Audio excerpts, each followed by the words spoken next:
Un nouvel invité dans la collection Lever de rideau, une émission réalisée en partenariat avec Clermont-Auvergne Opéra, mais aussi les équipes techniques de la ville de Clermont-Ferrand et de l'Opéra de Clermont-Ferrand dans ce lieu majestueux.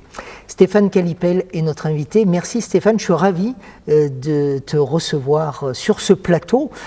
On va parler de la coopérative de mai, c'est une autre ambiance que l'opéra, que celle de l'Opéra de Clermont.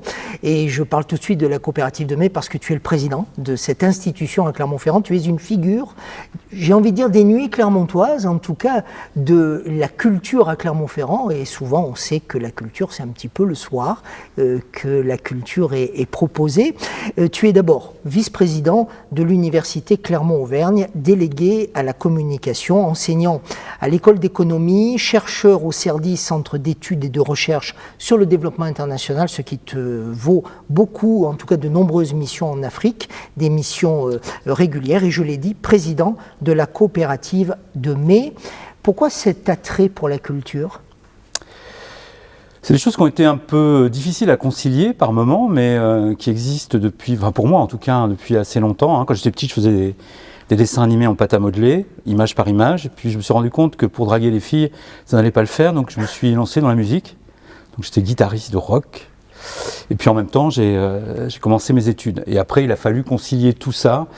Et c'est ce qui m'a amené à m'occuper de la communication, à intervenir à la coopérative de mai, à monter un master qui avait pour mission de former des jeunes au management de la culture.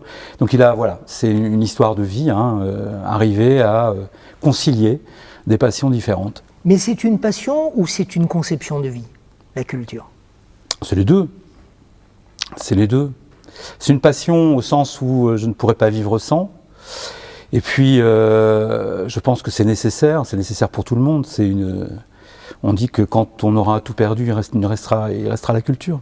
Que représente pour toi un tel lieu, un tel environnement ? C'est magique. Alors déjà, les rideaux rouges, ce que ça évoque derrière, les rideaux qui vont s'ouvrir, on va découvrir une scène, un décor, des personnages, une histoire, une ambiance. Ça, j'adore.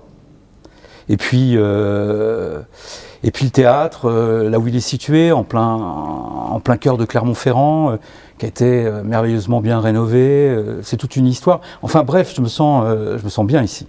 Rocker, tu l'as dit, baroudeur de la culture, président de la coopérative de mai, la Copé comme on dit, de manière un peu plus synthétique. Quand tu as su que l'opéra allait être restauré, avec donc la volonté d'Olivier Bianchi, à l'époque il n'était pas maire, il n'est pas encore maire, il était adjoint chargé de la culture précisément. Qu'est-ce que toi tu as ressenti ? Tu t'es dit c'est de l'argent qui va être perdu, ou alors non, ce lieu il faut le restaurer ? Non. Enfin, quand on connaît l'ambition de Clermont-Ferrand qu'on voit aujourd'hui avec Capitale européenne de la culture, il nous fallait un espace comme celui-là.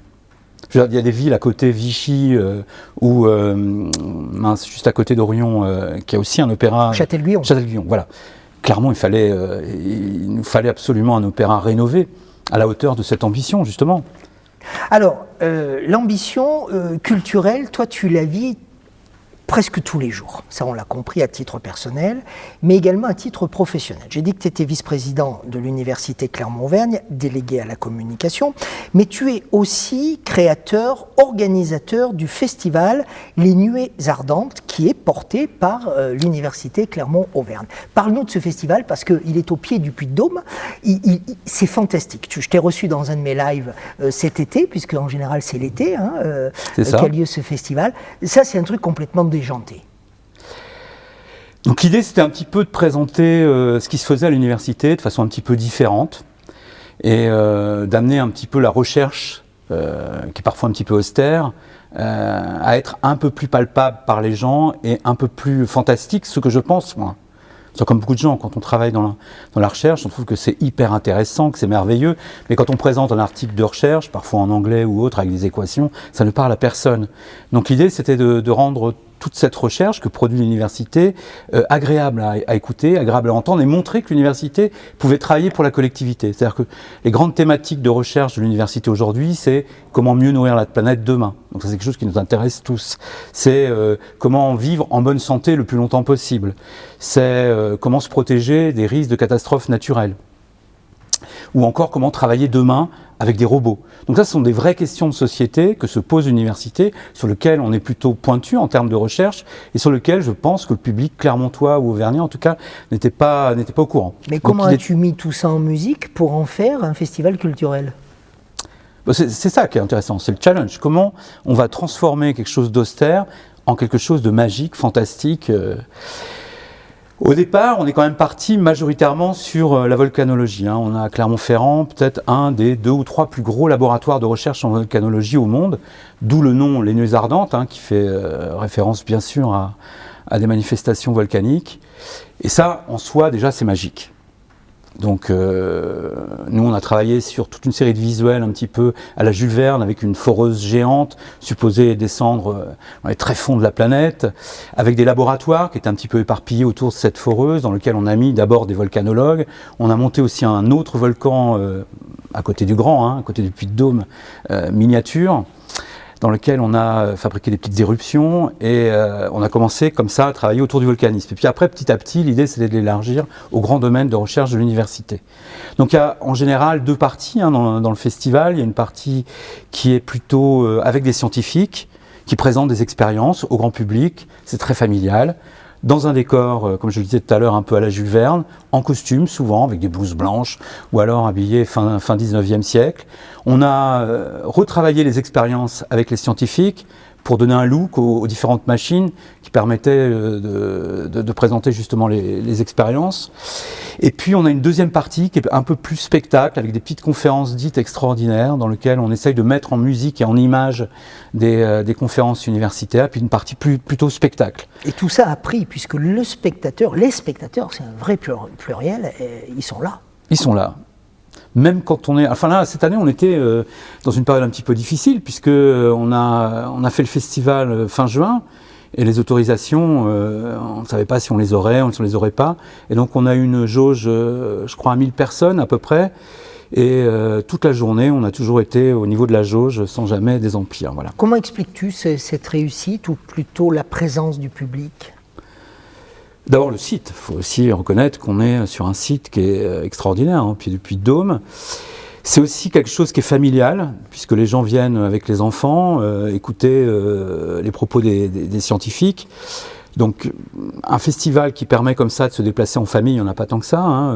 Les concerts, c'est plutôt pour les on va dire les 18-25 ans et au-delà. Mais on n'y va pas avec les enfants quand ils ont 7-8 ans, alors que là, nous, on a vraiment fait la carte famille avec des animations qui sont vraiment dédiées pour partie au public jeune, au moins de 10 ans. Donc je pense que cette possibilité d'aller sur le parc des volcans en famille pour voir quelque chose, se cultiver, apprendre des choses, c'est une demande, ça répond à une demande en tout cas. Les Nuées Ardentes, donc au début de l'été en général, du côté du Puy-de-Dôme, au pied du Puy-de-Dôme, en haut du Puy-de-Dôme. Et il y a le festival du court-métrage, beaucoup plus tôt dans l'année, au mois de février. Il y a la coopérative de mai, on va en parler dans un instant. Tu es vraiment l'homme orchestre de la culture à Clermont-Ferrand. Je sais pas. En tout cas, je suis là depuis longtemps. Donc c'est facile, effectivement. Trop longtemps ? Non. Je suis arrivé ici pour passer le bac en 79.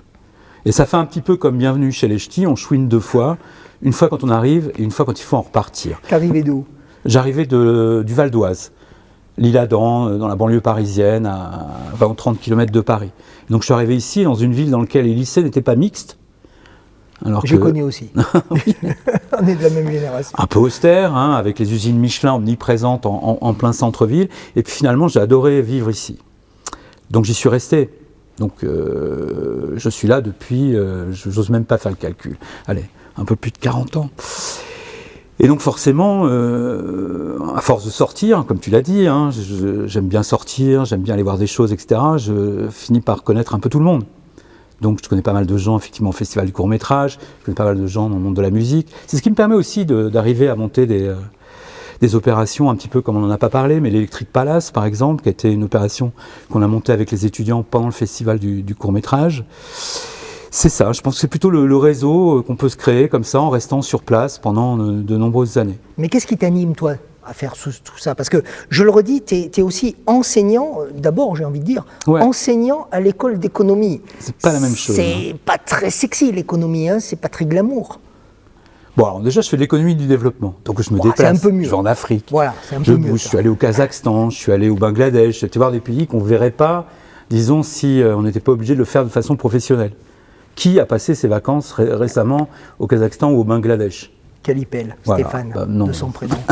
Donc, je dis, voilà, ça, c'est le bon côté de les découvrir par le travail. C'est pas des pays qu'on irait voir spontanément, mais qui sont hyper intéressants à voir. Donc il y avait ce côté-là. Le deuxième, c'est que j'aime bien monter des projets et en économie, moi je fais de la modélisation. Je mets les économies sous forme d'équations, de manière à pouvoir simuler après les effets, par exemple, d'un démantèlement des tarifs douaniers, d'une hausse de la TVA, pour voir l'impact que ça va avoir sur le marché du travail, les différents secteurs, etc.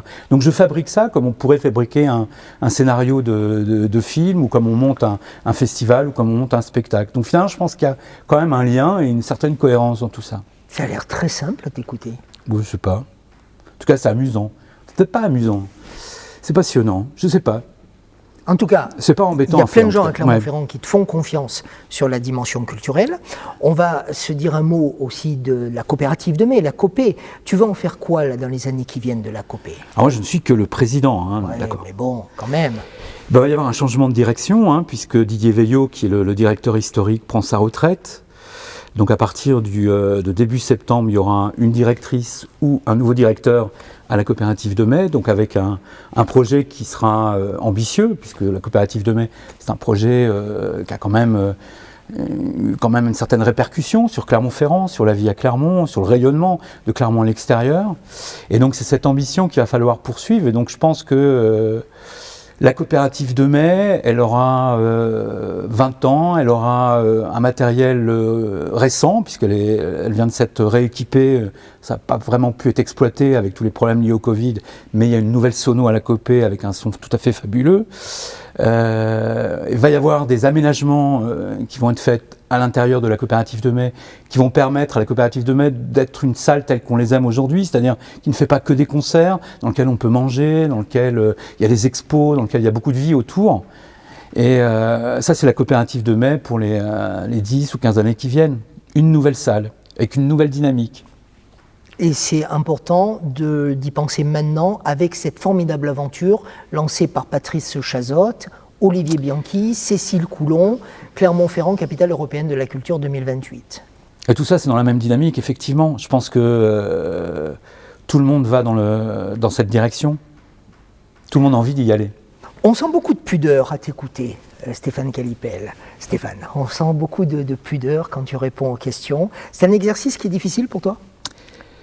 De parler de soi-même, à la fois, c'est ce que je disais en arrivant, c'est vrai que c'est un sujet que je connais bien, puisque je vis avec moi depuis 59 ans, ce qui fait quand même une belle expérience. Après, difficile de prendre du recul et de... Non, c'est pas facile de parler de soi. Qu'est-ce qui te manque aujourd'hui au palmarès culturel des réussites ici? Parce que tu as concouru à une grande réussite, beaucoup de réussites culturelles. Qu'est-ce qui te manque? Ce qui me manque, c'est ce que j'ai vraiment envie, c'est que Clermont décroche ce titre de capitale européenne de la culture. Bon, c'est pas un manque, il faut juste patienter un peu. Et ce que je trouve formidable aussi dans ce type d'aventure, c'est que c'est quelque chose qui est collectif. D'accord, c'est pas une entité, deux entités, c'est que tout le monde doit être derrière et doit remporter ce titre. Et toi, tu vas faire quoi pour aider à ce que Clermont remporte ce titre? C'est complexe, hein. Participer bien entendu à la candidature, à la fois du côté de l'université, puisque l'université est membre de l'association Clermont, capitale européenne de la culture, à travers la coopérative de mai, qui est aussi un des points stratégiques. Stratégique, un des stratégique, oui. Stratégique. À travers le festival Europavox aussi, qui a lui, par définition, une dimension européenne.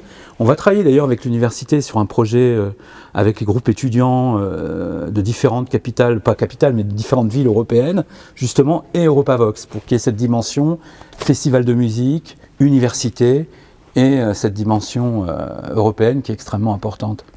Si mes infos sont exactes, et je crois qu'elles le sont, tu rayonnes aussi dans une autre dimension, une dimension un peu plus politique, puisque Olivier Bianchi t'a confié ce que l'on appelle le LabDem 2030, le laboratoire démocratique de Clermont, initié donc par le maire Clermont-Ferrand, président de Clermont-Auvergne Métropole. L'idée, c'est de créer un espace de réflexion et d'échange et de produire des idées. Il faut forcément être du côté d'Olivier, politiquement parlant, d'être du côté d'Olivier Bianchi pour venir au... Ça s'appelle le LabDem ? Alors, moi, je ne fais pas vraiment de politique, et je pense que c'est aussi ce qui a motivé Olivier Bianchi à me choisir pour diriger le LabDem. En fait, il m'a demandé de m'en occuper, parce que je pense qu'il avait besoin d'avoir des idées qui viennent de toutes parts, qui ne soient pas des idées spécialement de gens qui sont socialistes ou autres. Et c'est pour ça qu'il m'a contacté. C'est un exercice que je ne connaissais pas, que j'ai découvert sur place. C'est compliqué. Donc ça se passe comment ? Tu donnes la parole d'abord. Qui est membre du LabDem alors ceux qui... membres de l'association. En fait, tous les gens qui ont souhaité, bien entendu, y adhérer. Beaucoup de gens qui sont venus aux premières réunions, puis qui ont dit j'aimerais bien m'investir un peu plus, comment je fais, etc. Et qui ont donc rejoint l'association. Bon, après, l'idée, c'est de recueillir des idées. Ce n'était pas ma spécialité au départ, donc il a fallu apprendre un petit peu à animer les réunions, à prendre des notes, ce que je ne fais plus depuis bien longtemps, et puis à essayer d'en faire après des propositions un peu plus opérationnelles. Donc c'est quand même un exercice compliqué. Différemment. Qu'est-ce qui te motive aujourd'hui à être dans cette nouvelle aventure où là tu es vraiment obligé de remettre un petit peu les mains dans le cambouis ? C'est mon territoire. D'ailleurs je suis aussi à la marque Auvergne. Je vous avais dit, mesdames, messieurs, cet homme est partout. À Clermont-Ferrand, il faut avoir son 06, sincèrement. Après, je vais te gêner, là. Non, je ne sais pas, oui, j'aime bien ce territoire. Et pour moi, travailler sur le territoire, travailler sur le projet de la ville, travailler sur faire connaître l'Auvergne. Je ne sais pas si... Alors, puisque tu dis qu'effectivement, je suis partout, je ne sais pas si tu as vu le film qu'on a fait avec l'université sur La vérité sur Clermont. Moi, j'en ai marre que le territoire soit mal jugé à l'extérieur. Ça, c'est quelque chose qui m'agace. J'ai envie qu'on le reconnaisse pour ce qu'il est. J'ai pas envie que ça attire non plus tout le monde et que demain on soit en surpopulation ici, mais j'ai envie qu'il y ait une reconnaissance de ce territoire qui est merveilleux, que j'ai découvert et que moi j'aime, et donc j'ai envie de le vendre. Voilà. Et c'est ta manière à toi de concourir à cette vente. Voilà, participer comme tout le monde finalement au bien vivre dans ce territoire. Donc à travers la culture, à travers peut-être le LabDem, à travers aussi la marque Auvergne. Enfin, voilà. J'ai dit à plusieurs reprises, tu l'as dit aussi, que tu étais vice-président de l'université, tu es enseignant, tu es chercheur. Je suis directeur maintenant stratégique de la communication, c'est pas grave, mais je ne suis plus vice-président. Directeur stratégique de la communication. En tout cas, tu es un universitaire. Oui. Je crois qu'on ne peut pas recevoir un universitaire sur ce plateau sans parler des étudiants et de ce qu'ils vivent de drames psychologiques. Je crois que les mots ne sont pas trop forts. Non. En ce moment et depuis, disons, 18, 20 mois, à cause de tout ce qu'on vit tous, mais peut-être que quand on a 18 ans, 20 ans, 25 ans, c'est beaucoup plus compliqué. Qu'est-ce que tu as envie de dire, toi ? Alors, ça devrait être une super belle période pour eux, normalement. On a 18 ans, on a le baccalauréat, on vient à l'université, on apprend des tas de choses, on rencontre des tas de gens, on sort, on s'amuse aussi, c'est très important. Et cette période-là, en fait, la plupart des étudiants d'aujourd'hui ne vont pas connaître tous ces éléments-là, ou en tout cas partiellement. Difficile quand on a des cours masqués, quand on ne peut pas rester sur place ou avoir les manifestations festives à l'intérieur de l'université, de rencontrer des gens. C'est plus compliqué. Petit 1. Petit 2, on le sait, les sorties c'est extrêmement compliqué le soir, machin, etc. Donc on ne peut pas faire la fête non plus. Or quand même, les premières années de fac, on a tous fait la fête, c'est quand même quelque chose qui est relativement important aussi. Et puis même appréhender des matières avec des profs passionnés ou autres qui parlent, avec qui on peut discuter, poser des questions, c'est sympa, mais le découvrir en ligne, ce qui a été le cas pour beaucoup d'étudiants l'année dernière, ou depuis le début de la crise sanitaire, c'est quand même pas très sexy, quoi. Est-ce que cette situation a modifié le comportement qu'aura notre société dans les 20 ans qui viennent ? Parce que précisément, l'élite de demain, elle n'a pas vécu exactement ce que nous avons vécu au même âge. C'est compliqué comme question. Nous, ça va nous changer. En tout cas, les méthodes d'enseignement, notre façon d'appréhender la façon de faire des cours, je pense qu'on a beaucoup appris en 2 ans, puisqu'il a fallu changer la façon d'enseigner. Je pense que ça a été suffisamment dur en termes de période pour les étudiants, parce qu'il ne faut pas oublier qu'il y a aussi tous les étudiants qui travaillent, ils sont quand même extrêmement nombreux à avoir besoin d'argent, évidemment, pour financer leurs études, que sur cette période-là, beaucoup ont perdu leur travail, donc les conditions de précarité ont été beaucoup plus importantes que par le passé. Donc ça a été une période quand même dure pour les étudiants, avec un taux de dépression chez les étudiants qui est très élevé. Donc je pense que cette période, elle va laisser les traces, c'est indéniable, outre le fait qu'ils n'auront pas connu les périodes sympathiques qu'on a pu connaître nous. Est-ce que ça va amener une réflexion sur le monde comme il va? Est-ce que ça va nous aider à évoluer un peu mieux vers un monde qui respecte le climat, qui respecte la nature, etc. C'est ce que je souhaite aussi, qu'il en ressorte ce genre de choses. Je pense que la génération d'aujourd'hui est beaucoup plus préoccupée qu'on a pu l'être, nous, évidemment, par le réchauffement climatique et l'évolution de la planète. Ce que j'espère, c'est qu'il va en découler quelque chose de positif. Toi qui voyages beaucoup, où vois-tu les différences ou les passerelles entre les jeunes Africains de 20 ans et les jeunes Européens ou Français de 20 ans? Alors, ce qui m'avait surpris quand j'ai fait mes voyages, c'est le sourire, la joie de vivre qu'il y a partout dans le monde, et notamment dans les pays les plus pauvres, qui fait que quand on rentre ici, qu'on voit les gens un peu tristes, déprimés ou autres, on a envie de leur dire « Mais non, t'as aucune raison d'être déprimé, toi. » Moi, je viens d'un pays dans lequel les gens l'avaient plein. Même à l'heure du Covid, t'as aucune raison d'être déprimé? Il faut être optimiste quand même. Quand on voit les gens qui se battent, quand on voit à quelle vitesse on a sorti des vaccins, quand on voit... Il y a quoi aussi rendre optimiste sur l'âme humaine. Je trouve que c'est des périodes dures, oui. Je ne sais plus qui disait se confiner, c'est dur, oui, mais ceux qui ont connu la guerre 14-18, c'était pire. Et je pense que la génération d'après a connu, enfin la génération de mes parents était pendant la Seconde Guerre mondiale. Bon, nous, on aura connu le Covid, c'est une guerre qu'on mène contre... Le président nous avait prévenu. Il avait parlé de guerre le 19 mars 2020. J'ai envie de rester sur cette image du sourire dont tu as parlé par rapport aux étudiants. C'est la fin de notre entretien, Stéphane. Ouais. Et je vais te poser une dernière question que je pose à tous mes invités. Voilà, l'opéra, il est à toi aujourd'hui. On l'a privatisé, il est pour toi. Tu voudrais voir qui dans cette salle et pour lui dire quoi? Alors, les chats font pas des chiens. Ma fille a choisi d'être comédienne. Elle débute tout juste. Et j'aimerais la voir sur cette scène. J'aimerais la voir en coulisses. J'aimerais passer derrière. J'aimerais la voir rentrer sur scène, passer le rideau, etc. C'est quelque chose qui me ferait plaisir. Dans quel répertoire? Là, ils ont une pièce. Alors, donc elle a une compagnie qui s'appelle Le Cri des Ogres. Ils ont monté Regain de Giono. Donc, pas a priori une pièce de théâtre, qui est un roman. Et oui, c'est quelque chose que j'aimerais bien voir ici. Son prénom? Iris. Eh bien, on dédie cet entretien à Iris. C'était l'entretien de son papa, Stéphane Calipel. Merci Stéphane. Merci.